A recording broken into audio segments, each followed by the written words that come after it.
Boa tarde a todos e todas aqui presentes. Boa tarde, professor Mauriásio. Um grande prazer sua presença conosco. Assim, estamos realizando um sonho. Ouvir um poeta e um marxista falar para nós é um presente. Assim. Boa tarde, professor Daniel Neri, meu amigo pessoal, nosso colega de trabalho no Grupo Sara Marx. Ele nos orienta quanto à questão, aos estudos de Marx, e eu faço a coordenação de literatura. Nós somos alguns estudantes, somos 7 ao todo, e temos um percurso de quase 2 anos, né, de estudos, de reflexões, enfrentando o desafio. É um desafio duplo. Estudar Saramago, estudar Marx é um desafio duplo. Eu quero agradecer, antes de passar a palavra ao Daniel, que vai apresentar o professor Mauriásio. Eu quero agradecer a PUC Minas pela oportunidade dessa jornada, pelo CESPUC, que é um instituto da PUC, que nos amparou muito durante todo o processo, e quero agradecer a todas as pessoas que nos bastidores fizeram com que essa jornada acontecesse, em especial os 2 monitores, Ana e Wesley. Uma boa tarde a todos. Nós temos 3 momentos nesta tarde, não é? Nosso primeiro momento com o professor Mauriásio, depois o filme Ensaio sobre a Cegueira, depois uma mesa com a professora Vanessa Brandão, e eu espero que estejamos todos aqui para prestigiar esses bons momentos. Uma boa tarde a todos nós. Boa tarde a todos e todos. Como a professora Vera disse, eu sou Daniel Neri, sou professor do IFMG, integro aqui junto com os colegas da PUC Minas o grupo Saramago Leitor de Marx. Há cerca de 2 anos, o grupo de pesquisa Saramago Leitor de Marx vem envidando esforços no sentido de produzir conhecimento em torno da seguinte questão: qual é a relação entre a produção literária de José Saramago e o método de Marx, ou Marx-Engels, para não sermos injustos com o inglês? É possível afirmar que a produção estética do escritor português foi influenciada por esse método, e em que medida? De acordo com nossos estudos iniciais ainda, sob a coordenação da professora Vera Lopes, temos apreendido duas aproximações. A primeira, autodeclarada pelo escritor em seu discurso de recebimento do Prêmio Nobel de Literatura, aponta para um paralelismo entre a evolução da sua produção literária, que ele intitula Da Estátua à Pedra, e o olhar dialético que Marx aplica à análise social, que vai da aparência à essência. Assim como o pensador alemão vai da aparência empírica dos fenômenos até as determinações mais elementares que explicam o funcionamento da sociedade capitalista, o escritor português olha para sua obra e observa, autobiograficamente, que no início de sua carreira encadeava seu engajamento à sua escrita apenas em aspectos mais aparentes. Porém, em suas obras últimas, se vê descortinando elementos mais essenciais do movimento da sociedade contemporânea. Parafraseando o próprio autor, não houve ali mudança de qualidade, mas sim de perspectiva. E sob essa nova e última perspectiva, perscrutamos a segunda aproximação entre o método marxiano e a estética saramaguiana. Conforme temos identificado em nossos estudos, já nos é possível afirmar que em suas obras há esse paralelismo. Em alguns de seus livros, é possível identificar também o movimento da aparência à essência. Esse movimento, que nos parece nítido em, por exemplo, A Caverna e nos 2 ensaios sobre a cegueira e sobre a lucidez, coloca o leitor num mergulho a camadas cada vez mais profundas da totalidade do complexo social. Assim, temos estudado esses 2 gigantes entre a sociologia e a literatura, áreas tão fundamentais para suportar a difícil tarefa de viver nesse mundo do capital. E para nos ajudar com esse fardo, com a palestra Saramago Leitor de Marx, Mudar o Mundo com Corações que Sangram, é que recebemos com imenso prazer o professor, escritor, poeta Mauro Luiz Iazzi. Mauro é professor aposentado da Escola de Serviço Social da UFRJ, pesquisador do Núcleo de Estudos e Pesquisas Marxistas, membro do Comitê Central do Partido Comunista Brasileiro e colunista do blog da Boitempo. Mauro, seja bem-vindo à 3ª jornada Saramago Vive.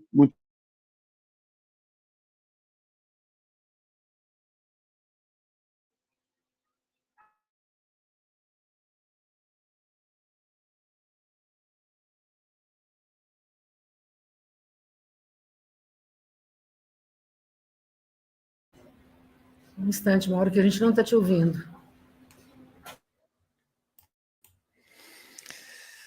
Bom, vou falando, depois eu recupero o meu som. E você, Daniel, fique à vontade para me avisar quando eu tiver chegado no meu tempo. Né? Um dos princípios da posição de Marx, de Engels, sobre a literatura e a arte é que é impossível compreender a obra, professor, está me ouvindo? uma análise da obra, sem que a gente compreenda o autor e a Mauro, sua só um minuto. no seu tempo, na sua sociedade. Mauro, só um minuto. Parece que a gente está com... Parece que a gente está com um pequeno problema. No meu som aqui, deixa eu ver se eu consigo...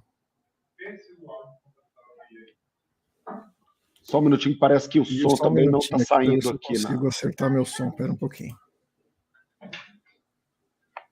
Será que é o som do Mauriase?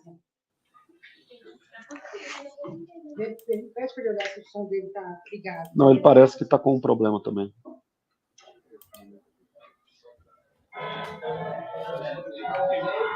Alô? Só um minutinho, Mauro, porque parece que... Eu não estou escutando vocês, eu vou ter que... O StreamYard às vezes me faz isso, eu vou ter que pegar um fone para poder ouvir vocês. Espera só um minutinho.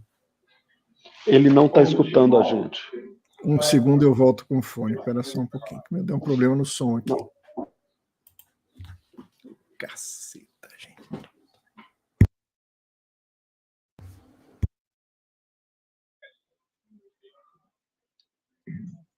Tá normal. Não, ele não está escutando a gente. Ele falou lá. Mas aí eu acho que é um problema lá. Lá, problema lá. Oi, eu tinha perdido o som de vocês, não estava escutando vocês. Vocês estavam me escutando? E agora? Agora a gente estava escutando. Então, tá. Podemos ir, então. Então, vamos lá. Eu estava dizendo que a posição de partida de Marx e Engels sobre literatura e arte é que é impossível compreender a obra, fazer uma crítica à obra literária, sem que a gente compreenda o autor. E esse, por sua vez, é impossível compreendê-lo fora da sua inserção no seu tempo, nas relações sociais em que ele vive, na parte desse fluir histórico onde ele está inserido. Não é? Isso nos dá uma perspectiva que o Daniel lembrou bem na sua primeira pista, né? Que a busca da aparência, a essência, vem do fato de você inserir esse fenômeno que você quer compreender no seu movimento, né? Naquilo que ele era, naquilo que ele se tornou, né? E no processo do seu vir a ser. A relação de Saramago como escritor com Marx é inseparável da sua vida. Por isso eu vou propor aqui um caminho, né, dentro do tempo que me foi dado, que é ler um texto, um pequeno texto sobre Saramago, que foi feito em homenagem, né, a Saramago por ocasião do seu falecimento. Imagino aqui alguma coisa em torno de 20 minutos, para depois fazer algumas considerações de como que, ao meu ver, essa trajetória de vida de Saramago, né, e a sua produção literária não apenas se inspiram em Marx, né, mas transcorrem na produção literária do autor o método e, mais do que isso, uma certa compreensão, né, do ser humano como um ser social e dos seus desafios. Vou chamar a atenção fundamentalmente para um aspecto que, ao meu ver, está muito marcado na obra do autor. Então, eu peço licença a vocês, já que se trata de uma discussão sobre Saramago e Marx, para ler um texto. Né? Aí o Daniel, a Vera, fique totalmente à vontade para me interromper se eu estiver saindo muito daquilo que eles imaginavam e a gente volta a conversar. Na minha intenção inicial, vai dar tempo para a gente falar isso, ainda após a leitura do texto, fazer algumas considerações sintéticas. O texto é uma homenagem a Saramago que se dá através de um certo plágio, né? De tentar assumir a maneira como Saramago transcorre. Nós vamos ver que isso tem também uma ligação com o nosso tema. João Nacarda traçou uma linha no chão com sua vara de negrilho. Os cães de Cerbere, que nunca ladraram, ladraram no fundo, enquanto os estorninhos passaram a seguir o pobre José Ainácio, ao mesmo tempo que Joaquim Sassa, sob seus pés incrédulos, né, viu o continente rachar sobre Pedro Orsi. E pronto, a Península Ibérica se solta do continente europeu e navega por um oceano tenebroso, da mesma forma que muito tempo antes, navegantes e portugueses lançavam suas naus sextantes, velas, em busca de um novo mundo, ou fugindo do velho mundo que naufragava em terra firme. Não se sabe, mas o que se sabe, não vamos adiantar muito essa história, pois nada disso seria possível sem outro fato que ocorreu em outro momento. Uma mera quinta-feira. Uma quinta-feira como qualquer outra, pois um dia nada mais é que um dia, ainda que todos os dias, mesmo os mais corriqueiros, tenham sua história e levariam anos para contá-lo. No mais das vezes, não passa disso. Apenas um dia, e só um dia. E naquele em especial, nada especial aconteceu. Nesse dia, que era uma quinta-feira, 16 de novembro de 1922, nascia José de Souza Saramago, filho de agricultores que tinham uma casa na província de Azinhaga, né, que fica em Portugal, e que tinham uma casa, mas não tinham terra para plantar. Mas, mesmo assim, plantavam na terra que não tinham para produzir os alimentos que não teriam, que não seriam deles, né, que acabavam por ser expropriados, assim como o seu trabalho. E José recebe 2 nomes. Souza, de sua mãe, que, como todas as mulheres de Portugal, vivem à sombra e vestido de negro para serem logo esquecidas. E Saramago, que vem do seu pai. E Saramago significa, traz na carne da palavra, aquilo que representa na substância do real. Saramago é uma pequena flor silvestre, que tem o hábito de nascer em escombros. E assim nasceu Saramago. Saramago, flor silvestre, e depois conhecido e renomado escritor, mundialmente conhecido como José Saramago. Né? Saramago, diferente das flores, pôde sair da sua terra e foi com seu pai morar em Lisboa. Né? Diferente de flores, os seres humanos podem arrancar suas raízes, levantar-se do chão e mudar para cidades, que é um escombro de outra natureza. Escombro feito daqueles sonhos de todos aqueles que fogem para a cidade e nela não se encontram, e que vão morar numa terra que também não é sua, para trabalhar naquilo que não é seu, para enriquecer aqueles que se apropriam do seu trabalho. E José carregava no seu próprio nome, né, uma sina, a sina de trabalhar, trabalhar e trabalhar. Trabalhar no que não é seu e ver os produtos do seu trabalho se distanciando dele. Assim como José, o santo que dá o nome ao nome, que dá origem ao nome, que nunca sabe que a sua obra é sua mesmo ou de outro. Não é? Saramago adorava os livros e adorava estudar, mas tinha, por maldição do nome, que trabalhar. Trabalhar, trabalhar e trabalhar. Né? Trabalhou muito, né? Como serralheiro, como mecânico, como desenhador, como funcionário público, desde os seus 12 anos. E depois, como funcionário de vários afazeres na saúde, na previdência social, e de tanto trabalhar, não podia mais desposar os livros que ele tanto amava. Né? E foi aí que, como um amante furtivo, ele frequentava a biblioteca municipal.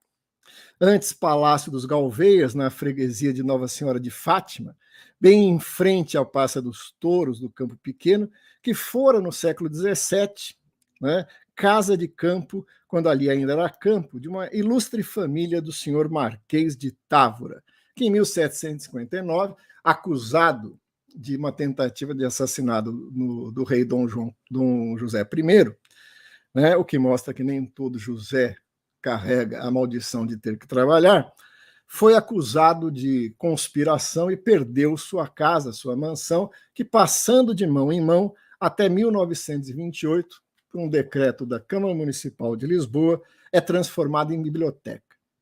Saramago vai ali pela segunda vez, viaja. Agora não mais da sua aldeia para Lisboa, mas através dos livros, por toda a humanidade, a história, as aventuras, e se apaixona profundamente pelos livros. Né? Se apaixona pelos livros e, através disso, também começa a apaixonar-se por pessoas. Que, como os livros, são objetos externos nos quais a gente se vê e muitas vezes torna possível nos ver e nos entender mais no outro do que em nós mesmos. Assim como as pessoas e as paixões. Assim foi que encontrou Hilda Reis, em 1944. Logo depois, a terra tremeria. Mas não porque Joana Carda traçou uma linha com sua vara de cedrilho, mas porque um pequeno e ressentido pintor, né, faz o chão tremer e levanta o perigo da barbárie contra a humanidade. E assim como ele, queimava livros e não os amava como Saramago. Daí teve 2 filhos dessa aventura, e exatamente nesse momento, onde quase a humanidade se transforma em escombros. O primeiro é Violeta, sua filha. O segundo é o seu primeiro livro, um primeiro romance chamado A Viúva, que o editor não aceitou o nome e passou a chamar de A Terra do Pecado, coisa que Saramago nunca gostou. E foi apresentado aí, mais uma vez, aquele momento onde você produz algo e algo se estranha a você mesmo. Né? Eu queria aqui fazer a primeira consideração sobre essa trajetória de vida. Alguém que, nascido de filhos camponeses, que tem que trabalhar desde os 12 anos, que se apaixona pelos livros numa biblioteca, que tenta escrever, né, e segue na sina de escrever, a mesma sina de José é o nome, que trabalha, né, que vê aquilo que ele procurou produzir para se entender, se distanciar e voltar a ele de uma forma estranha, como nesse primeiro romance, que ele acaba por pensar um nome e a editora produzir com outro nome, né? Ele fica bravo com os romances e começa a escrever poesias. Poesias, ele tem 2 livros de poesias, né, que é Toda Poesia, outra eu perdi aqui, 2 Poesias Possíveis, o primeiro em 66, né, provavelmente Alegria em 70 e o ano de 93, e escrito significativamente em 1975. Né? Não se encontrou também verdadeiramente na poesia. E por sua sina, como já falamos, tem que trabalhar, trabalhar e trabalhar. Por isso, para ficar perto das palavras que ele amava, ele vai trabalhar num jornal. Vai trabalhar em jornais, em editoras, em revistas, para ficar perto das palavras que ele amava. Daí vai surgir alguns elementos interessantes, porque o Saramago transita para uma estética de crônicas. Né? Dia a dia, vai tratar de vários e pequenos assuntos, né? Onde vai acabar produzindo mais filhos literários, como A Bagagem do Viajante, O Mundo de Outro, Opiniões do Diário de Lisboa, Os Apontamentos e tantos outros. Nesse momento, você tem, na construção estética de Saramago, um romance em que, nesse primeiro momento, ainda, segundo ele, muito descritivo, né, como disse o Daniel, ainda preso à aparência, sem aprofundar isso nas camadas que a história podia levar, uma poesia, né, e crônicas. É interessante porque Saramago, nesse momento, está numa crise criativa. Né? Ele é um romancista, é um poeta, é um cronista, é alguém que trabalha num periódico, num jornal, e vai se contentar com pequenas matérias. É para fazer isso nas horas vagas e não como uma profissão. Nesse momento, ele tem uma atitude muito parecida com o Jack London. Né? O Jack London, depois de tentar acreditar que era através do trabalho que ele poderia subir nos andares acima da sociedade, e percebendo o quanto isso era, na verdade, uma brutal exploração do seu trabalho, ele maldiz os tempos para dizer que eu quero que um raio me fulmina se alguma vez mais na minha vida eu trabalhar mais do que o meu corpo pode, né? Saramago, por ser português, talvez por isso mais prudente, né, faz algo um pouco diferente. A frase do Saramago é mais ou menos essa. E estava eu, dizia Saramago, à espera que as pedras do quebra-cabeça do destino, supondo que haja destino, diz ele, né, não creio que haja, se organizasse. É preciso que cada um de nós ponha suas próprias pedras. E aqui eu coloquei foi essa. Nunca mais vou procurar um trabalho. E passou a viver das palavras, né? Passou a viver das palavras. É aí que ele vai ter um momento decisivo na sua trajetória de vida e na sua produção, que é, né, lógico, estou pulando uma parte importante, né? Tem os seus amores, Isabel de Nóbrega em 66 e outras que nós veremos, né? Mas o que ele vai chegar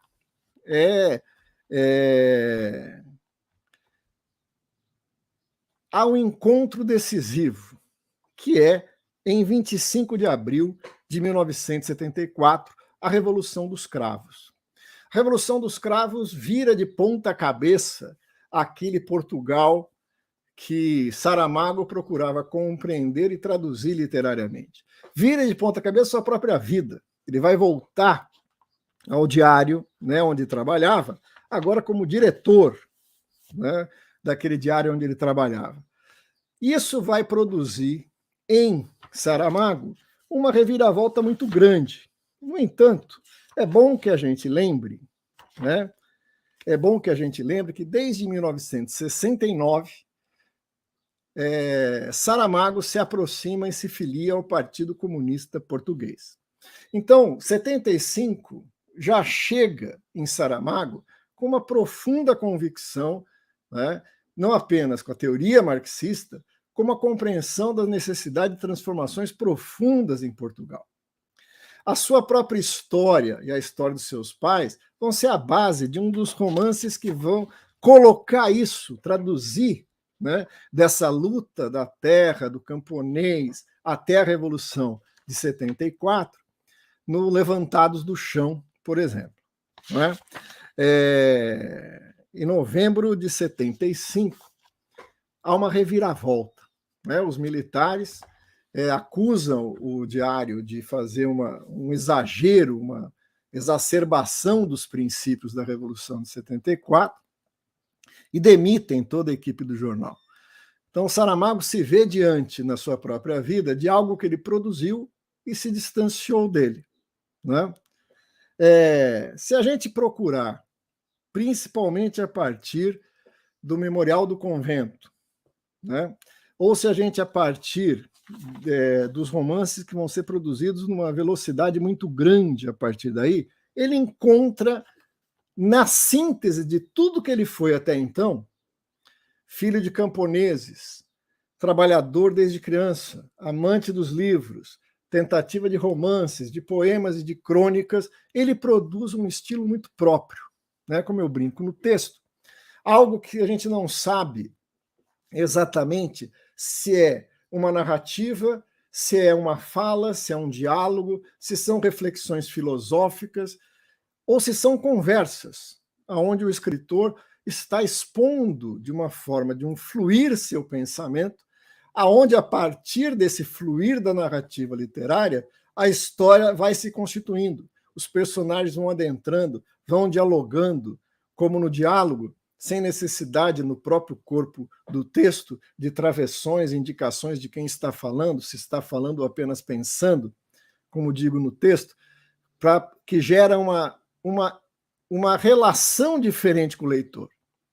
Né? O leitor não sabe se ele está lendo o que o autor pensou ou o autor está escrevendo o que ele já pensou e um dia pensará.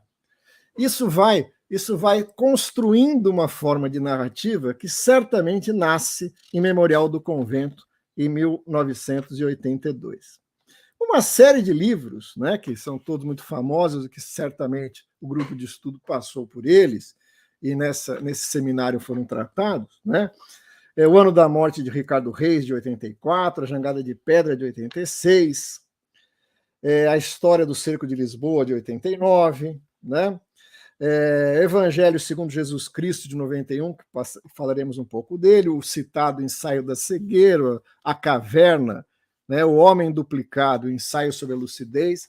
Naquele raciocínio do Daniel, eu agregaria o Homem Duplicado, né? Quer dizer, eu acho que assim, esse período, né? Que vai do Ensaio da Cegueira até o Ensaio sobre a Lucidez, passando pela Caverna, que é de 2000, e o Homem Duplicado, 2002, até a Intermitência da Morte, de 2005, né?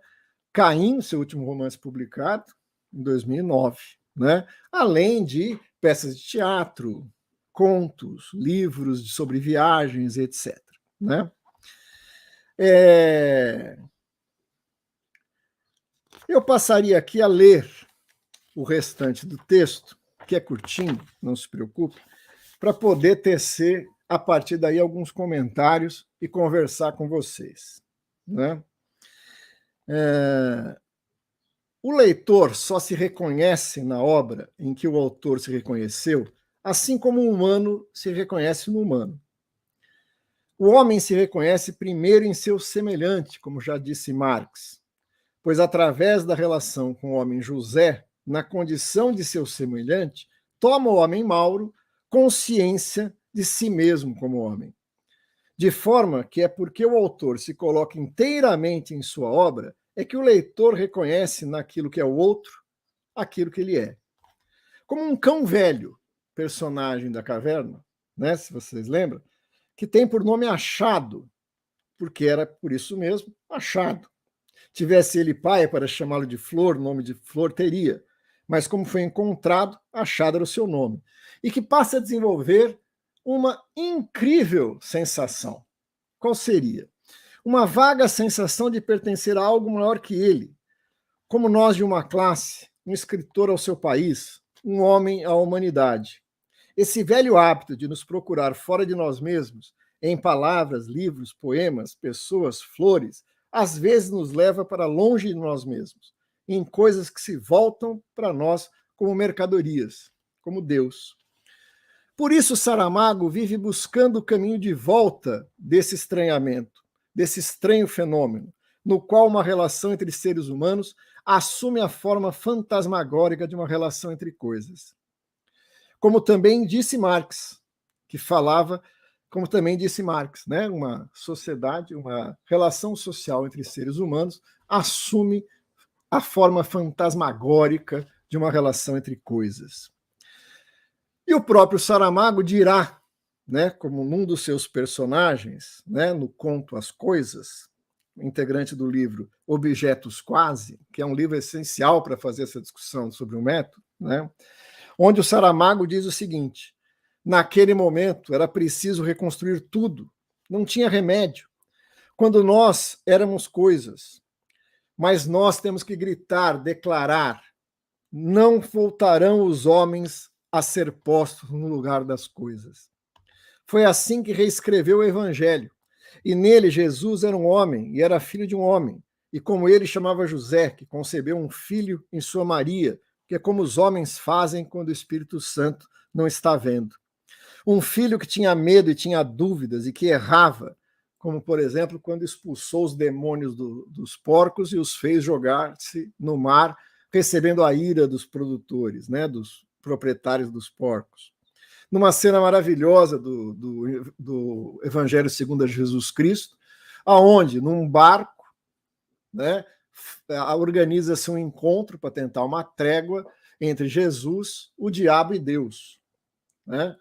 E o Jesus, o diabo e Deus estão discutindo, Deus diz o que vai acontecer em defesa da igreja, que vai ser construída em nome do menino, que vai ser morto, que vai ser sacrificado pelo pecado dos homens, e daí vai passar naquele estilo maravilhoso do Saramago, quase a história da humanidade inteira, de guerras, catástrofes, inquisições, assassinatos em nome da fé, da igreja, etc. O diabo, diante daquele relato, falou: olha, vamos resolver esse problema. Né? Quer dizer, tudo isso é por causa da guerra, do bem e do mal, de Deus e o diabo. Então, vamos resolver esse negócio agora. Eu me entrego, eu renuncio às minhas pretensões, eu me rendo, volto e me submeto ao poder de Deus. Né? E interessante dessa narrativa é que exatamente no momento em que Deus está ouvindo a proposta do diabo para salvar o menino, se entrega, que ouve-se uma voz acima deles dizendo não. Né? O que é interessante, né? Porque vamos lembrar, né? Quer dizer, quem está na canoa é Deus, o diabo e Jesus. Quem estaria acima desses três e que tem poder de veto? Não. Né? Isso é a gota d'água. Né? Saramago vai ter que novamente sair de sua terra, não mais da sua aldeia para Lisboa, não mais do seu trabalho para viver nos livros, mas agora sair de Portugal em direção à ilha em que se exila por conta da profunda reação que teve a publicação do Evangelho segundo Jesus Cristo. O povo Portugal e cristão parece não ter gostado de ver Cristo como um homem, tanto que estava acostumado a ver outras pessoas que estavam a ser coisas e projetar, assim como Feuerbach, o sol da sua existência para alguma coisa fora delas. Não gostavam daquilo que leram, mas a culpa não é do livro, como o culpado não é o espelho que nos mostra o velho que nos tornamos. Saramago navega mais uma vez para fora de Portugal, exila-se em sua ilha, em seus livros e no coração de Pilar, que procurando, né, o José atrás do autor do Saramago, lendo, não por acaso, Memorial do Convento, encontra, e ao encontrar Saramago, encontra a si mesmo. Né? E vai ser o amor da vida de Saramago até o final dos seus dias. Ele nunca parou de escrever. Amar os livros e as palavras, as flores, as pessoas. Nunca parou de pensar, menino pequeno, flor silvestre, José condenado ao trabalho, Cravo rebelado com os soldados em um abril, ficaram nus e rodeados pelos homens e pelas mulheres que antes apenas tinham sido roupas e armas. Quando ganhou o prêmio Nobel em 98, o mesmo Nobel que inventou a dinamite no mesmo ano em que Marx publicou o primeiro livro de O Capital, que, como ele, nunca deixou de ser comunista, mesmo sob os escombros de muros e Estado, acostumado que estava a brotar e renascer de escombros. Saramago um dia disse: eu sou o que poderia se chamar de um comunista hormonal, da mesma forma que tenho no corpo, não sei onde, um hormônio que me faz crescer a barba, há um outro hormônio que me leva ainda mais, ainda que eu não queira, a ser permanentemente comunista. Foi então que Joana Carda riscou o chão mais uma vez. A terra não tremeu. Penínsulas não partiram como jangadas enfrentando o mar tenebroso. Os cães de Cerbere não ladraram, nem os estorninhos seguiram ninguém. Grimunda, que esquecera de comer seu pão, viu um grande vazio dentro das pessoas. E todos ali se juntaram, cegos, votantes, Cipriano Algor, oleiro por profissão e sua filha Marta, cães achados e perdidos, Jesus e o diabo, Ricardo Reis, homens duplicados, Baltazar Sete Sóis, Frei Bartolomeu Lourenço, todos nos olhando incrédulos desde suas casas de papel. Seu pai partia tranquilamente do mundo em sua jangada, do nada para lugar algum, no colo de sua amada, porque as pessoas, assim como flores, as palavras, as revoluções, também passam, porque tudo flui, tudo segue. Mas algumas flores, como certas palavras e determinadas pessoas, desenvolvem a arte em de ficar, porque foram elas mesmas que se viram nos outros, e generosos nos mostram a nós mesmos que nos deixaram morar em suas palavras como se fossem nossa casa e nossa terra. Terra que seus pais nunca tiveram e meus camaradas ainda não têm, mas que um dia teremos, como ele hoje tem. Não apenas aquela onde descansa, mas no coração de todos nós, seus personagens. Dizem que em Azinhaga, no concelho de Colegã, na província de Ribantejo, Na mesma hora, uma pequena flor silvestre brotava de um escombro e um cão uivou, um ganino tão triste, mas tão triste, que todas as mulheres de Portugal soltaram ao mesmo tempo um suspiro. Saramago morreu, pequena flor silvestre, escritor e sempre comunista, no dia 18 de julho, um domingo. Quando a gente, lógico, né, num brevíssimo trajetória da vida do autor, nascido, filhos de camponeses sem terra em Portugal, passando pela experiência que é uma revolução, né, a Revolução dos Cravos, torna-se um escritor e encontra na forma literária a tradução dele próprio. Quer dizer, a autenticidade de um escritor não é quando ele é capaz de criar algo, né, esteticamente perfeito. Não é a questão da inovação pela inovação. A autenticidade vem da capacidade dele, enquanto um indivíduo singular, pensando o seu tempo e como o seu tempo o afetou, projetar isso para além dele. Projetar isso para aquilo que constitui o ser coletivo da qual ele é uma expressão. E nesse momento é que a particularidade do estético é a particularidade que sintetiza ali a singularidade do indivíduo escritor e a universalidade da sua época. Isso é que traduz na obra de Saramago alguém que, em vários momentos, como nas passagens em que eu aqui destaquei, demonstra ser um leitor de Marx. Daniel tem razão quando ele daquelas duas premissas, mas eu chamaria a atenção que a dialética materialista de Marx incorpora-se de tal forma no escritor que ele não precisa explicitá-la, como seria o caso de uma introdução teórica de um artigo acadêmico, de um artigo que trata da teoria social, da história, dos problemas da luta de classes. Mas está lá um elemento central. E é isso que eu queria chamar a atenção. Qual é, ao meu ver, esse elemento central que a leitura de Marx projeta na obra literária do autor? Eu estou convencido que é a alienação.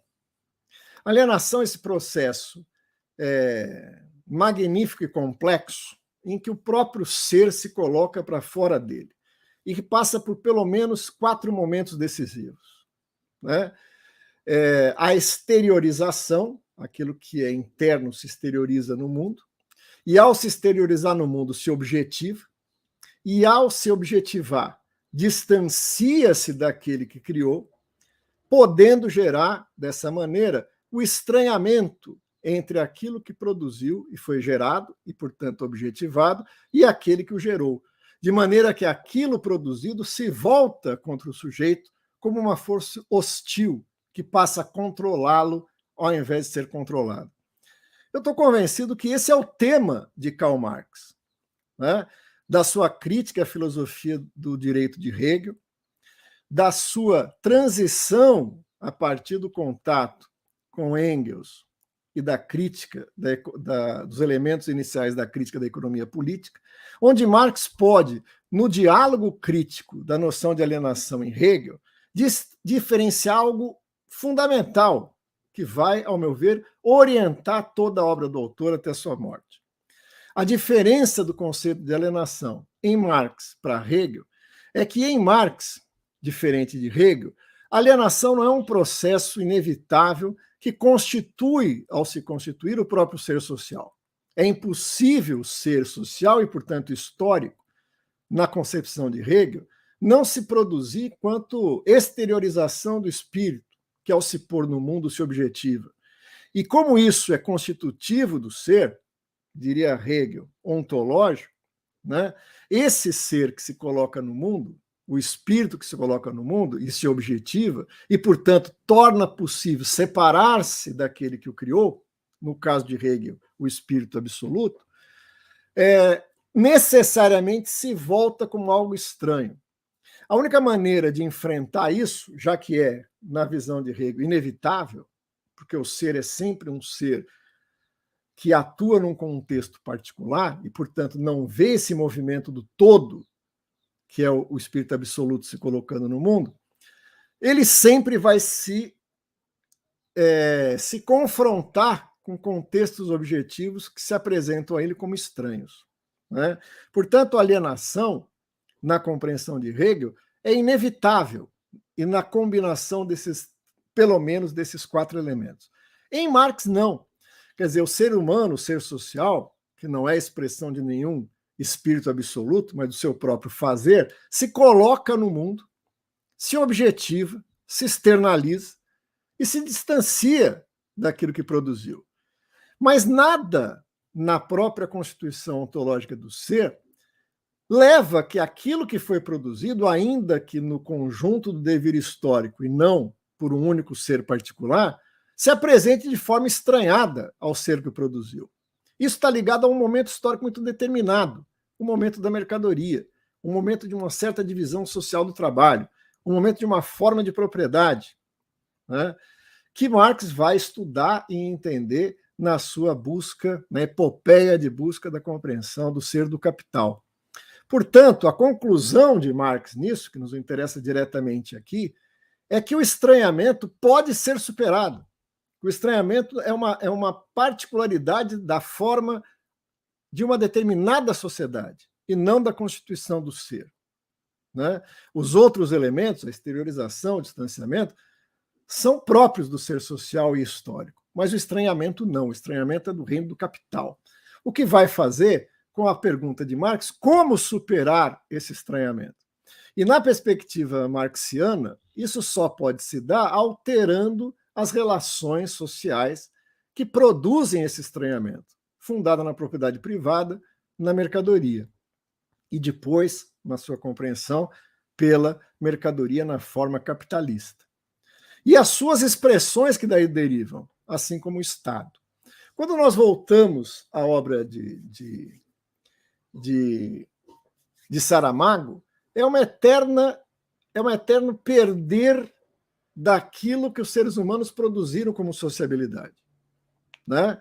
Das estatuetas da caverna, né? Talvez a metáfora em que amarre isso de forma mais perfeita esteja na caverna, mas Portugal se distanciando da Europa, né? De cegos, né, sendo guiados por uma única pessoa que vê, de seres duplicados naquilo que eles são e naquilo que eles se projetam, né? Uma longa luta dos trabalhadores, né, que vem desde a luta pela terra dos seus pais, ou mesmo antes, em séculos passados, até uma revolução que ela própria se distancia e se volta e se nega contra si mesmo. Esse pano de fundo histórico aparece na obra literária de Saramago como o grande desafio, que vai fazer com que ele fale uma das frases, ao meu ver, mais significativas, né? A maior tragédia do ser humano é não poder estar onde a sua vista alcança. É possível ver e compreender para onde deve caminhar a humanidade, mas nem sempre podemos chegar lá, né? Na mesma frase, ele vai dizer, pela maldição, né, de que os jovens podem, mas não sabem o que podem, e os velhos, né, não podem fazer o que sabem, né? É isso que vai dar esse ser em construção na busca da sua emancipação, na busca da emancipação da sociedade. Os seus personagens são a multiplicação, né, o desdobramento desse ser social em diferentes personagens que têm diferentes aspectos desse estranhamento, né? Seja na Blimunda, que vê o interior das pessoas que não come um pão, seja, né, em alguém que é o único que vê quando outros não veem, ou como uma reação geral de sensatez, de lucidez, quando todos se recusam a ir num dia da votação. São elementos que, parcialmente considerados, nada mais são do que narrativas, ficções, mas que, visto no seu conjunto, é o dilema da humanidade diante dos produtos que dela se estranharam, que dela se alienaram, né? De forma explícita nas passagens que eu li. Na época em que os homens eram coisas, nada podemos fazer. Mas aqui vai a decisão: os homens nunca mais serão colocados no lugar das coisas, né? Uma sociedade da livre associação dos produtores, como pensava Marx. Eu estou convencido, e aí a gente abre o debate, que eu não estou vendo aqui o Daniel se ele já está me dando sinal de parar, mas assim, eu estou convencido de que é mais do que uma mera tradução, né, da dialética materialista para uma forma estética. A mediação que Saramago encontra, tanto na forma como no conteúdo, é uma incessante busca em confronto com a alienação. Não é? Eu perdi de novo o som aqui, mas eu vou mexer aqui, eu vou conseguir ter o som para ouvir vocês, senão eu boto o fone. Mas é, em poucas palavras, isso que eu queria dar o nosso ponto de partida para fazer essas conexões entre Saramago, escritor, Saramago, comunista, né, e a sua fonte, a sua inspiração teórica, que inegavelmente está em Marx. Obrigado pela atenção e vamos ao debate.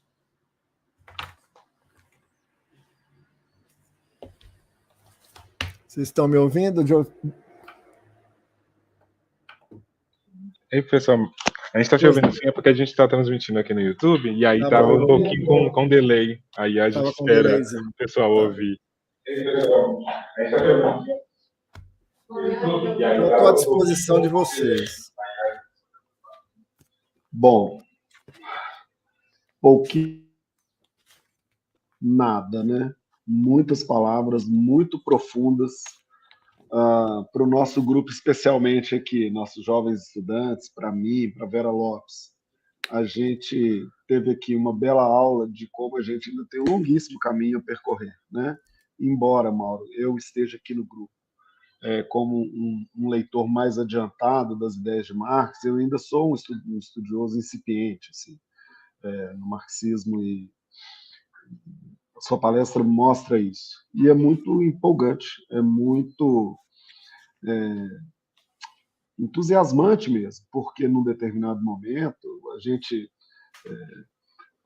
em determinados momentos a gente passava por um tipo de insegurança do tipo, será que a gente está forçando a barra? Será que a gente está buscando aqui no morto Saramago vestir uma roupa que não cabe nele? Será que ele teve consciência dessa apreensão do método? E especialmente agora no final, quando você traz a alienação, a gente vê que a gente está no caminho certo. A gente pode estar errando, talvez, no percurso de estudo, a gente pode estar errando em muitos aspectos, mas pelo menos a gente está olhando para a direção certa, e isso, pelo menos para mim, a Vera tem certeza que vai participar daqui a pouco também, está muito claro. Eu acho que a gente teve uma riquíssima contribuição para a sequência dos nossos estudos, e para as pessoas que estão nos assistindo no YouTube, para algumas dezenas de pessoas que estão aqui no auditório com a gente, também eu queria muito te agradecer, agradecer a presença de todos. A gente vai abrir para um debate, lembrando que quem está em casa pode mandar as perguntas pelo chat, e aí a gente lê aqui, transmite a pergunta de vocês, e quem está presencialmente pode vir aqui na frente, por favor, a gente vai virar o microfone ali para o lado de dentro do auditório, e ali daqui debaixo do palco vocês podem falar. Vera, você queria fazer umas considerações? Você podia vir até aqui?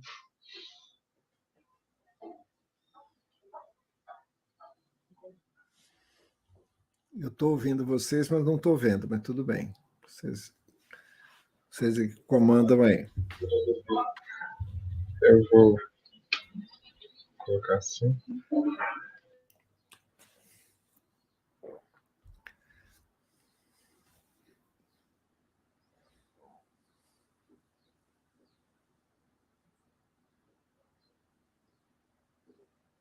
Não estou vendo ainda a Vera.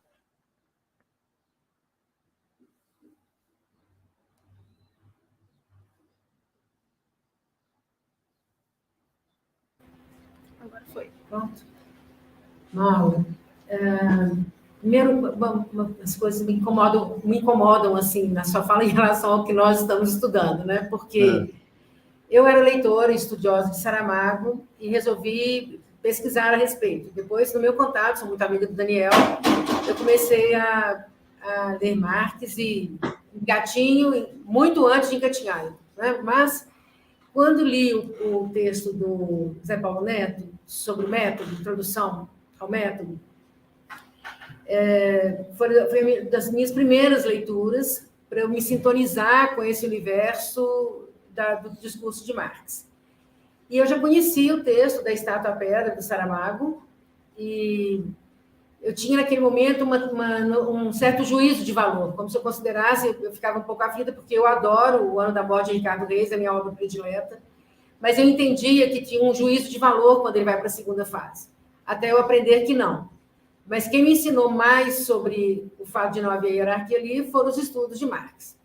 Bom, quando eu li o livro do Zé Paulo Neto, eu tive um tipo de insight, assim, do que significava a metáfora estátua à pedra em relação à aparência e essência. E aí, quando eu estudo, por exemplo, a caverna, nitidamente, para mim, eu não vejo só entre as obras da fase da estátua e da pedra. Dentro da obra Caverna, dentro da obra Ensaio sobre a Cegueira, Ensaio sobre a Lucidez, e agora também sobre o homem, em relação ao homem duplicado, dentro da obra um movimento que vai da aparência à essência. Por exemplo, em A Caverna, tudo começa fora do shopping condomínio, né? E ali, desse movimento de aparência, ele vai entrando até chegar abaixo do subsolo.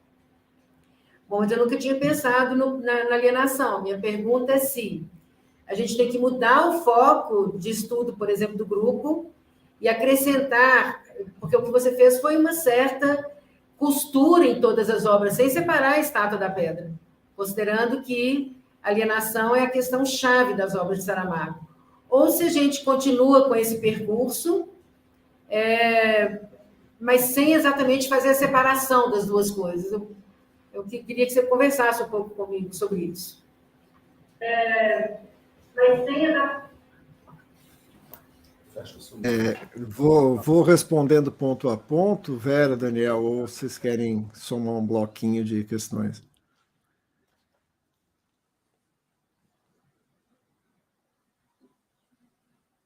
Posso ir respondendo, então, né? O que você prefere? Você que sabe. Prefere formar um bloco aí de... Pode ser melhor, né? Para a gente aproveitar melhor o tempo, para mim não me estender muito porque a questão da Vera... Vamos fazer um pequeno bloco de perguntas. Tá bom. Aí a gente vai juntar aqui o meu comentário com o da Vera e... Sim.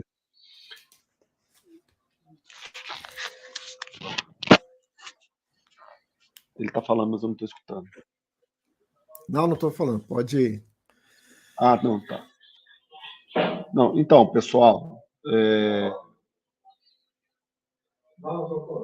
Tem mais uma ou duas perguntas aí, pessoal do nosso grupo, pessoal que está em casa.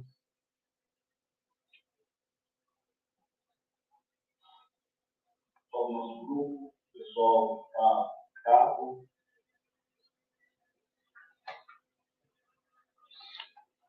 Bom, Mauro, comenta essa questão, então, que a Vera colocou. Eu tinha notado aqui para fazer a pergunta parecida, que a minha pergunta era: será que a alienação está ao longo de todo o percurso? E aí é exatamente o que ela perguntou, se é válido a gente pensar que talvez ela esteja menos presente nas obras iniciais, até ele separa a fase estátua da pedra no Evangelho segundo Jesus Cristo, ou não, ou talvez a gente tem que abrir mão dessa metáfora, ou ela continua valendo, talvez, para a aparência e essência, mas a questão da alienação está igualmente presente ao longo do percurso. Fala um pouquinho para a gente.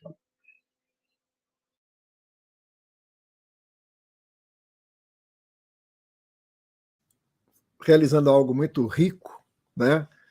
Mas que tem problemas, né? Quer dizer, vocês leem profissionalmente, né? Tem um domínio sobre a obra do Saramago que eu tenho acesso como leitor, né? Como aquele cara apaixonado que você vai pegando um livro, pegando outro, fora de ordem, e entrando nesse universo do Saramago como um fruidor daquilo que ele oferecia, né? Vocês estão lendo isso a partir de uma preocupação de conexão com a obra do Marx. né? Então, como diz a Vera, né? Eu tenho uma leitura do Saramago, aí eu vou lá ver o Marx. Quando vocês me apresentaram o desafio, eu vou recuperar um pouco algumas leituras, né? Eu fico convencido do seguinte: vocês estão certos na questão da essência e da aparência. Isso é algo constitutivo do método em Marx, né? Que parte da aparência, que vai buscar suas determinações. Mas a lógica dialética, já que a Vera citou a aproximação realizada pelo professor José Paulo Neto, são círculos de aproximação, né? Não é uma aparência em que eu desvendo suas determinações e chego à essência.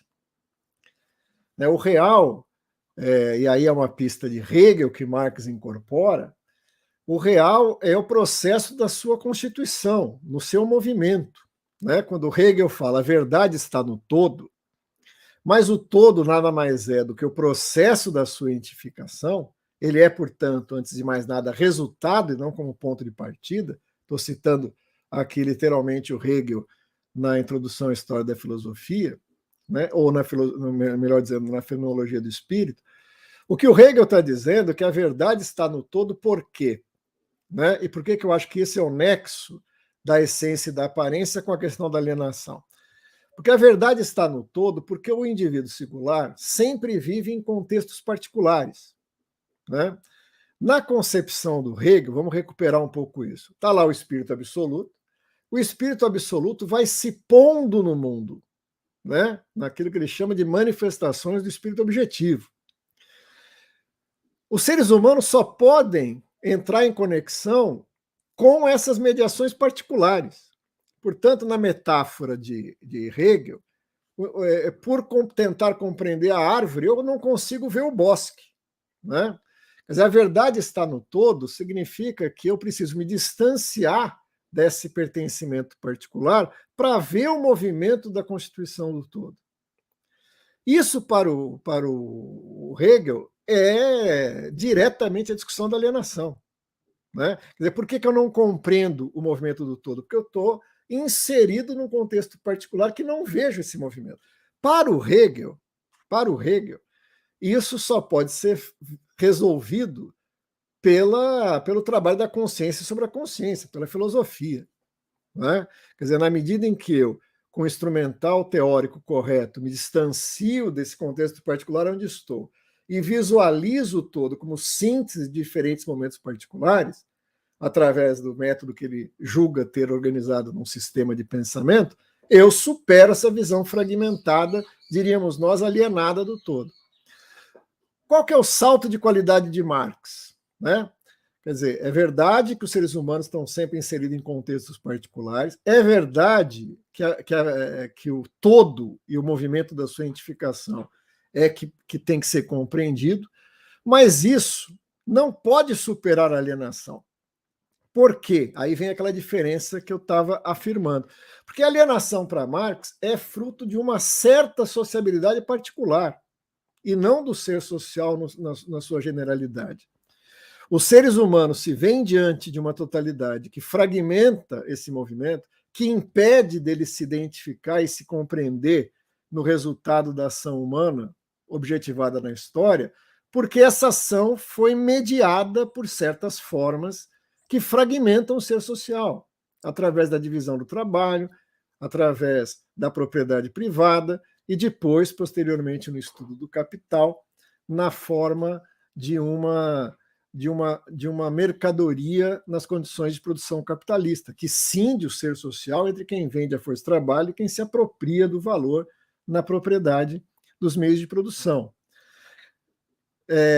A frase de Marx, que é citada literalmente pelo Saramago, se são os homens que fazem as circunstâncias, se são as circunstâncias que alienam o homem, portanto, mudemos as circunstâncias.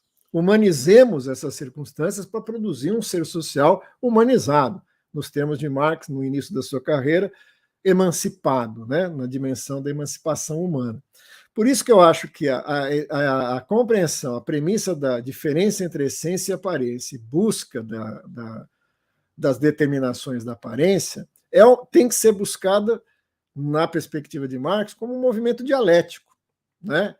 Entre o universal, entre os particulares que constituem o universal e os pontos de partida singular que se expressam nessas particularidades e se sintetizam em movimentos universais.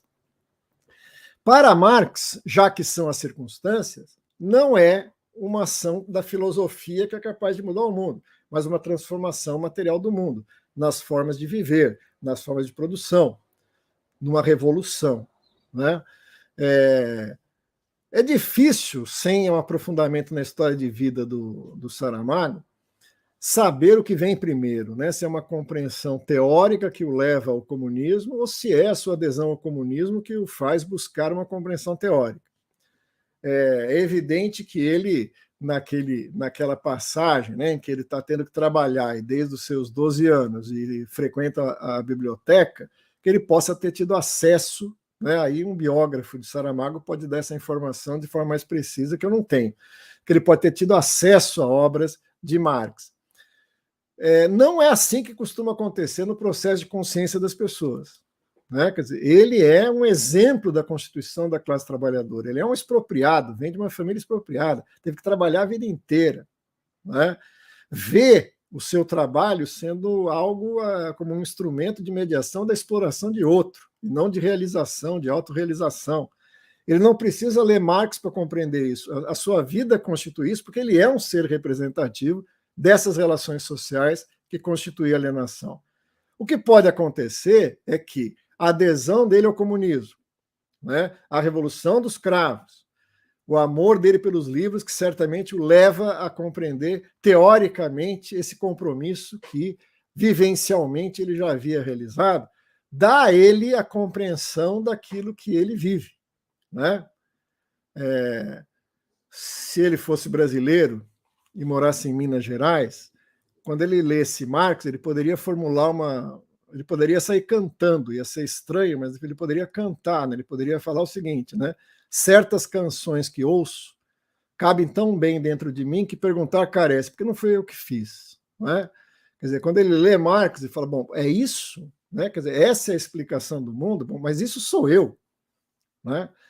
Veja, essa engenharia dele descobrindo teoricamente o funcionamento da sociedade explica ele a si mesmo, que ele poderia intuitivamente expressar na obra de arte. Porque o Marx faz uma diferença essencial, e para o estudo de vocês eu aconselharia aprofundar essa diferença, que é o método de compreensão da sociedade, né?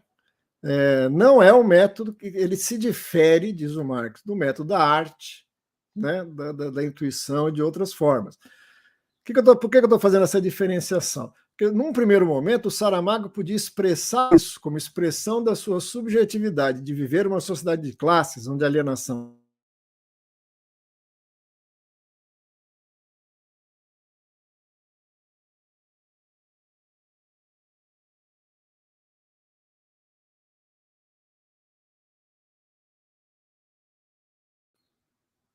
Oi, voltamos. Teve uma pequena falha aqui. Num segundo momento, dizia eu, se apropriando dessa teoria, isso também começa a ser incorporado na sua obra. Isso que vocês estão identificando, e vocês têm muito mais condições de identificar isso do que eu aqui à distância, sem esse estudo sistemático da obra do autor. Mas quando vocês identificam um momento inicial e um outro momento, eles podem formar uma unidade, ainda que num segundo momento isso esteja mais explícito e num primeiro momento esteja mais intuído, né, do que, de fato, uma expressão de uma concordância com certo universo teórico. Outro elemento dessa ideia do todo como o movimento do devir, né, que é essencial à dialética marxista, enquanto síntese de particularidades, é que quando analisa uma trajetória de um autor, o risco é a gente tentar voltar para o início dessa trajetória com o autor dado, né?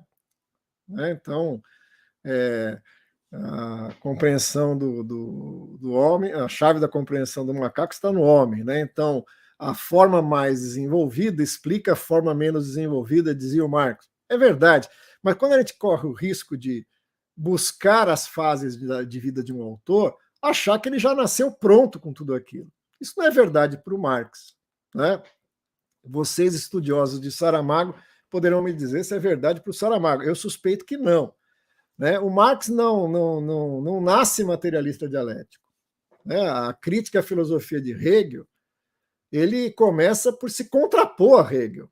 E, ao se contrapor a Hegel, incorpora elementos de Hegel.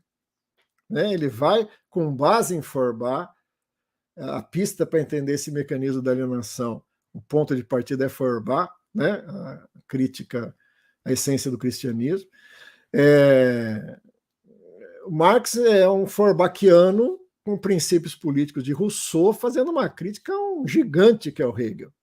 Né? Quando ele se apropria de Hegel ao fazer a crítica a Hegel, ele incorpora a lógica dialética de Hegel, à luz do materialismo de Feuerbach. E consegue, com isso, produzir uma crítica a Feuerbach. Então, quando a gente pega as primeiras obras de Marx, você não vai achar ali nas primeiras obras não mais que intuições geniais que no desenvolvimento da obra serão afirmadas. Vou dar um exemplo disso. Na crítica à filosofia do direito de Hegel, o Marx chega a uma conclusão de que a compreensão do Estado de Hegel, né, é uma compreensão que produz um desvio, ao invés da lógica dialética, né, servir para entender a coisa do Estado, o Hegel usa o objeto do Estado para comprovar a coisa da lógica, né? E vai fazer uma crítica, no alto dos seus 23 anos, arrasadora. Vai falar, olha, está errada essa compreensão de Estado do Hegel. Né? Por quê? Porque o Hegel dizia que o Estado nada mais é do que a síntese das diferentes vontades particulares dos indivíduos que compõem a sociedade civil. Né? A substância do Estado é a vontade geral, mas a substância dessa substância é a vontade dos indivíduos, que se apresenta no Estado enquanto vontade, enquanto universal, de uma forma que só pode ser representada abstratamente, por exemplo, no direito, produzindo aí uma cisão entre o indivíduo na sociedade civil e o cidadão no Estado próprio dessa sociabilidade. O Marx critica isso e vai dizer o quê? Não. Né? O Estado não é universal, ele é a expressão de um dos interesses que compõem a sociedade, que através do Estado tem que se apresentar como universal. Mas quando ele chega a essa conclusão teórica, ele tem que responder qual é essa vontade particular que, através do Estado, tem que se apresentar como universal. E ele não sabe, no alto dos seus 23 anos, ele não tem a menor ideia qual é essa materialidade que, ao se expressar no âmbito das ideias, produz o pensamento tão vigoroso e rico como o pensamento de Hegel. É um desvio cognitivo, é um erro, que, uma vez pensado o caminho diferente, eu resolvo? Não, não é. As ideias de Hegel são a expressão ideal de um certo momento da história. Que momento é esse? Que interesse particular é esse?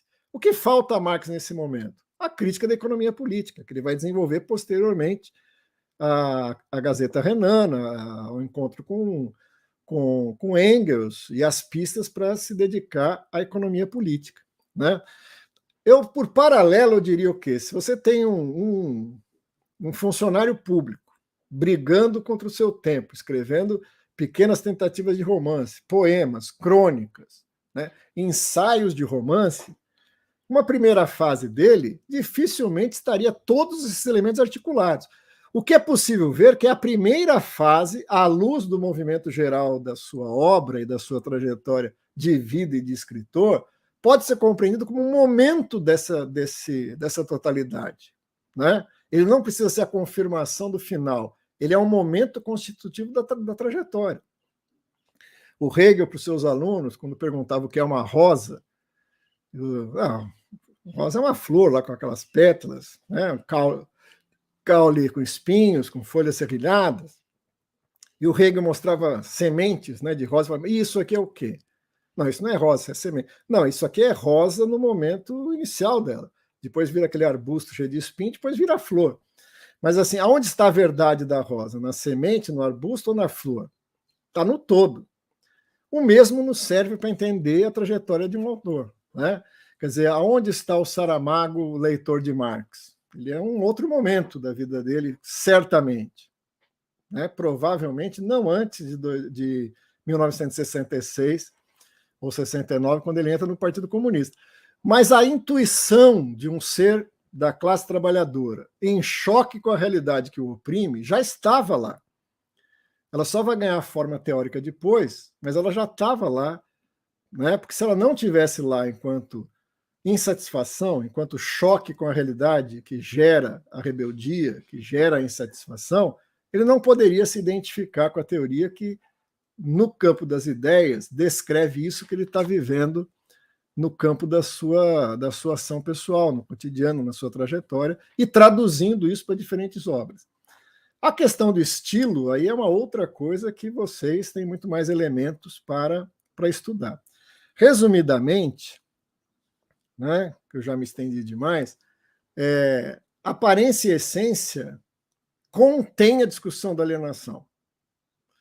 A verdade não está na aparência, porque a aparência, para usar os termos de Marx, é uma representação caótica do todo.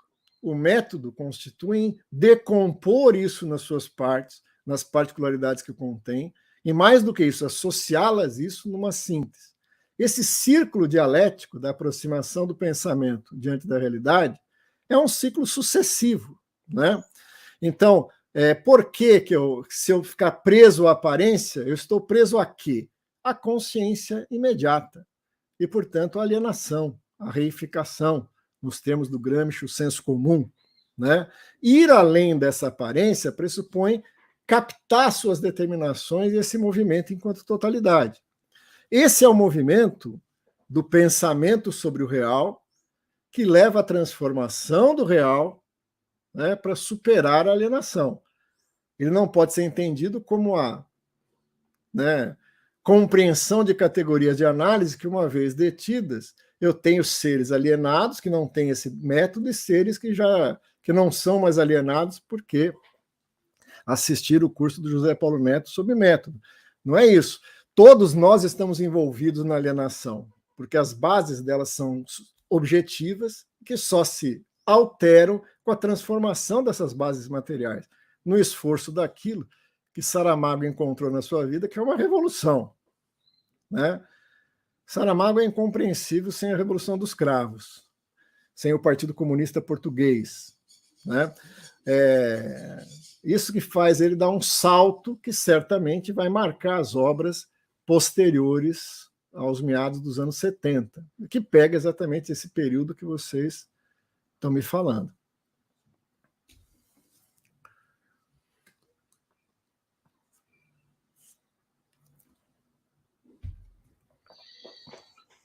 Bom, muito bom, Mauro. A gente vai até as 15h10, aí eu vou pedir a Ana para vir aqui fazer a pergunta dela. A Ana, que é nossa força motriz aqui junto com Wesley, e aí na sequência eu vou ler mais duas perguntas de duas integrantes aqui do nosso grupo, da Rosângela e da Luciana, e aí a gente termina. Vai, Ana.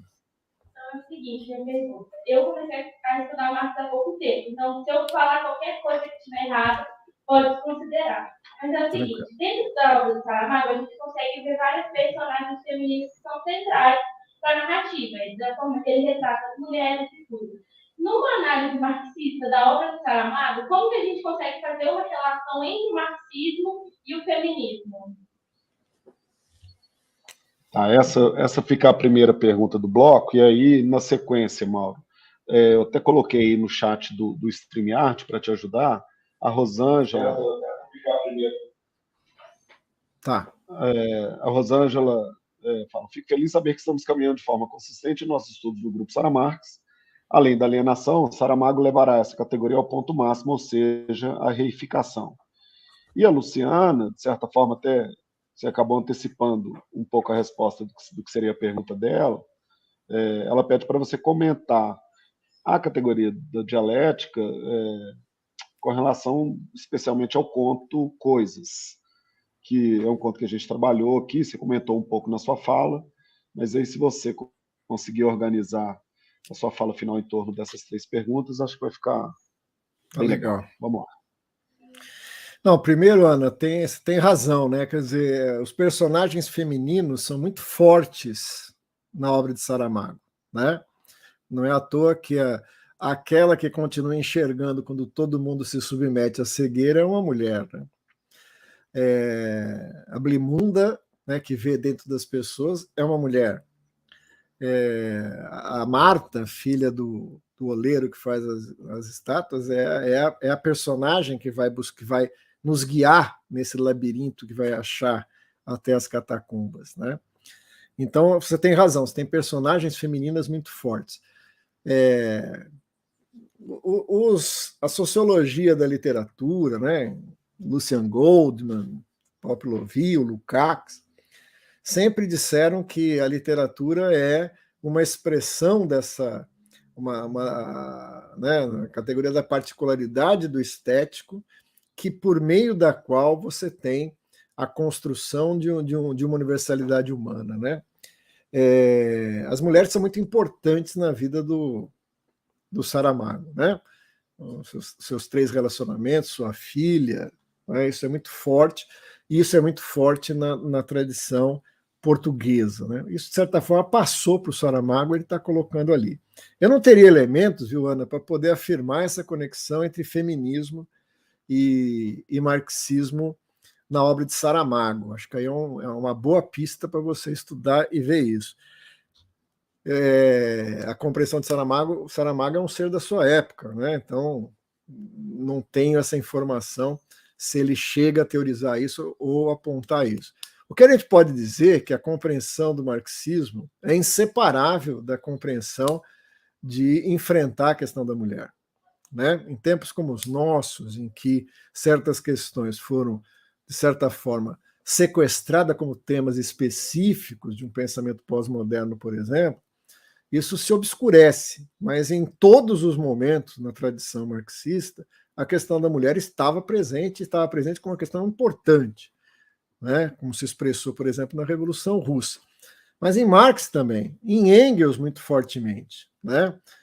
Anterior a Marx, né? Quando Marx cita claramente uma frase de Fourier, em que a emancipação do homem pressupõe, né, quer dizer, a exploração do homem pelo homem começa pela exploração do homem sobre a mulher, e daí vai tirar uma série de questões. Eu tenho a impressão que isso está presente em Saramago pela força dos personagens femininos, mas não é mais do que uma intuição. Acho que o seu estudo pode aprofundar isso. Rosângela tem razão, porque o par dialético, alienação, reificação, é inseparável, né? Ainda que Lukács tenha dado uma definição mais precisa disso na leitura do Capital, né? Constituído mais profundamente o conceito de reificação, quando Marx descreve o fetichismo da mercadoria, na sua famosa frase que eu aqui citei, né? Quer dizer, o que o Marx fala, né? A mercadoria é a expressão de uma sociabilidade onde a relação entre os seres humanos aparece na forma fantasmagórica de uma relação entre coisas. Então, o fetichismo é inseparável da reificação. O que é a reificação? A reificação, assim como o fetichismo, né, é o atributo de qualidades humanas às coisas, a reificação é a transformação do humano em coisas, é a coisificação numa tradução mais direta, né? Não é possível uma coisa sem outra. Quando as pessoas falam, bom, vamos ter uma sociedade de mercado, mas vamos humanizar o mercado. Bom, se é mercado, se é mercadoria, o fetichismo está colado inseparavelmente à forma mercadoria. E se ele está colado inseparavelmente à forma mercadoria, os seres submetidos a essa forma se reificam. Não tem como não se reificar, né? Então, já aproveitando para falar um pouco da Luciana, o Conto das Coisas é colado no item 4 do primeiro capítulo do Capital, o fetichismo da mercadoria e seu segredo, né? Os seres humanos se transformam em coisas. A frase que eu li aqui no meu texto resumo, né? Quando ele fala dos homens e mulheres da Revolução dos Cravos, ele fala, na época em que éramos apenas armas e uniformes, falando dos soldados, né? E que os soldados, na Revolução, rompem com o seu mandato institucional de fazer parte da máquina da morte, como diz o Saramago, né? E deixam de ser apenas armas e uniformes para serem seres humanos, eles não podem mais voltar a ser coisas, não é?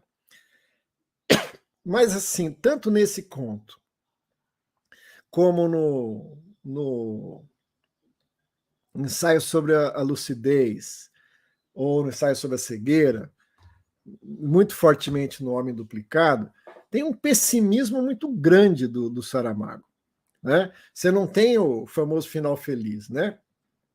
Você não tem aquela resolução onde os homens deixam de ser coisas. É a luta para não voltar a ser coisas, né? No ensaio A Cegueira, você não tem uma resolução de que a cura aparece, todos voltam a coisa. A que estava vendo se cega ao final, né? O final do livro. Lamento se eu estraguei o final do livro, dei um spoiler lamentável sobre o final do ensaio A Cegueira. Mas aquilo que a guia acaba cegando, né? O percurso do Evangelho segundo Jesus Cristo não é criar uma história humana do Cristo para que ele seja emancipatório. Ele é uma história de que vai dar errado isso, né? O acordo com Deus e o diabo não sai. O menino vai ter que morrer para salvar a humanidade, e a humanidade vai cair naquilo que, mesmo sabendo, não consegue evitar.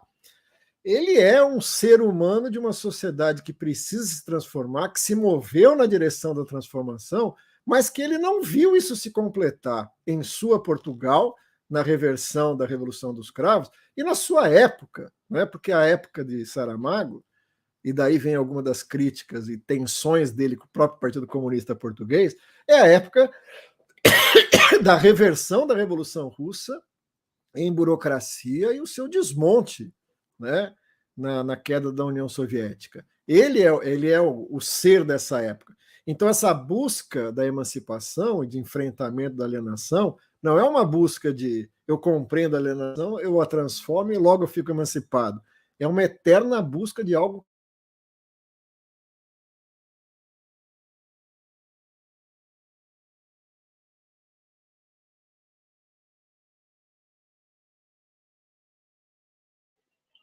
Mauro, você travou. Voltou. Aqui oscila por causa do vento e a chuva que está chegando. O maior drama da humanidade é os homens não poderem estar onde a vista alcança. Quer dizer, Marx viu que abria-se uma época de revolução social e que o capitalismo era uma fase histórica que poderia ser superada. Mas ele viu isso, né, em meados do século XIX e morreu em 1883 sem ver essa emancipação, né? Nós que tivemos o privilégio, né, de ver a Revolução Russa, de ver o fantástico século XX, né, o incrível século XX, como fala o Hobsbawm, vislumbramos mais essa possibilidade. Mas a nossa época história é a época da reversão disso, de emergência hoje da barbárie, né, de recuperação disso. Então, a alienação como pista para poder entender esse movimento também explica esse Saramago que não é o Saramago das boas notícias, né? O próprio Levantados do Chão não acaba com a vitória retumbante da Revolução dos Cravos, né? Acaba com a reversão dela. Ele é aquilo que a luta pela emancipação é uma luta histórica, é uma luta que coloca o horizonte de uma ação social em que os seres humanos produzem ciclos de revolta, de superação, de acomodação à ordem, como ele está vivendo na sua experiência de vida, como ele está vivendo na sua Portugal, né? Ele é muito crítico à experiência socialista soviética, né? O que faz com que ele tenha, em vários momentos, atritos com o próprio Partido Comunista Português, né? Passei, acho que, pelas principais coisas. Não sei, Daniel, se eu estou preocupado aqui com a oscilação, porque como está armando uma tempestade aqui, pode cair a qualquer momento. Então já posso fazer as considerações finais, se você assim achar que devo. Sim, por favor. Na verdade, estamos bem em cima da hora mesmo. Isso. Já vou aqui te agradecendo mais uma vez, agradecer a presença de todos aqui no auditório, agradecer a presença de todos em casa, o pessoal que está acompanhando aí até agora. Muito obrigado. Fica o convite para você participar do nosso curso. Inclusive, você já está participando, porque alguns dos nossos colegas estão fazendo o seu curso, esse mais recente que você lançou agora. E a gente vai te chamar, a gente vai te convidar para você vir participar dos debates com a gente, para a gente trocar ideia. Fique aí à vontade. Mais alguns minutinhos para suas considerações finais e, mais uma vez, agradecer o pessoal. Valeu. Eu agradeço.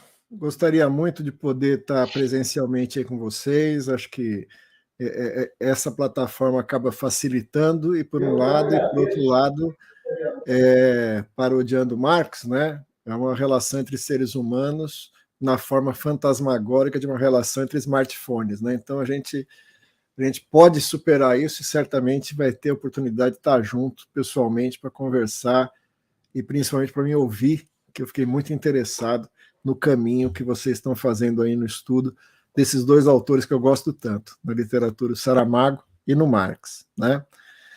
Queria agradecer muito o convite, pedir desculpa por essas oscilações aqui da internet, é uma condição aqui do local que eu estou, e me despedir de vocês com um pequeno poema, né? Um poema que fala um pouco dessa eterna busca e que tem a ver com a dialética, né? Um dos momentos da dialética descrito por Marx, por Lenin, né? É o momento da negação, daquela famosa questão que perpassa a discussão filosófica da teoria social, se a gente vive história em círculos, como acreditava, por exemplo, Maquiavel, ou se a história se repete, como acreditava o Hegel, né? E como completava Marx, repete-se, mas repete-se como farsa, não mais como tragédia, né? Isso está ligado a um elemento da dialética que é a negação da negação, né? Que eu saio de um ponto, nego esse ponto, construo outro, e vou chegar numa terceira forma que aparentemente retoma a primeira. Mas não num círculo, dizia Marx, mas numa espiral, né? Porque nós nunca voltamos exatamente de onde partimos, né? O que leva a essa busca permanente, né? Essa transformação constante das coisas na perspectiva dialética. E que eu chamei aqui na poesia de sétima lei do tempo. Me despeço então com esse pequeno poema e agradeço mais uma vez vocês. Diz assim o poema. Ali reverbera um eco, pálido como a carne que fenece. Pois trata-se dos tempos, ora os tempos sempre nos enganam renascendo. Será que são os mesmos? Ou serão outros? São espelhos que nos mostram reflexos invertidos do que fomos. Já não somos. Agora nós somos outros. Exílios revertidos em chegadas, pegadas, trilhas que se perdem ou caminhos que vão dar em nada. Como fossem redemoinhos, espirais, oceanos e jangadas, naufrágio ou jornadas, que voltam sempre para praias de onde nunca partiram. Ali morreu o sol, de trás dos contornos do mundo, ou dos montes ou do mar.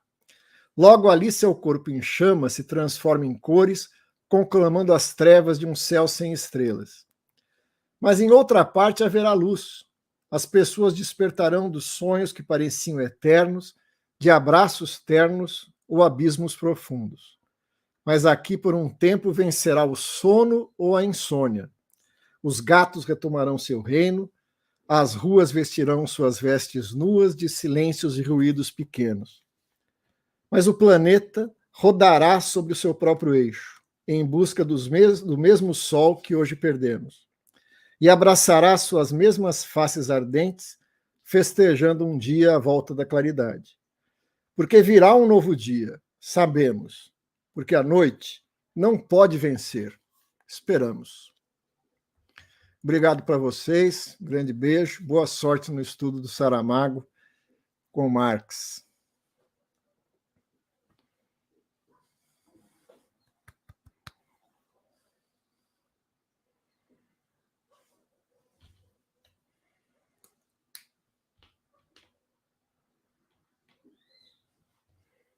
Obrigado a vocês.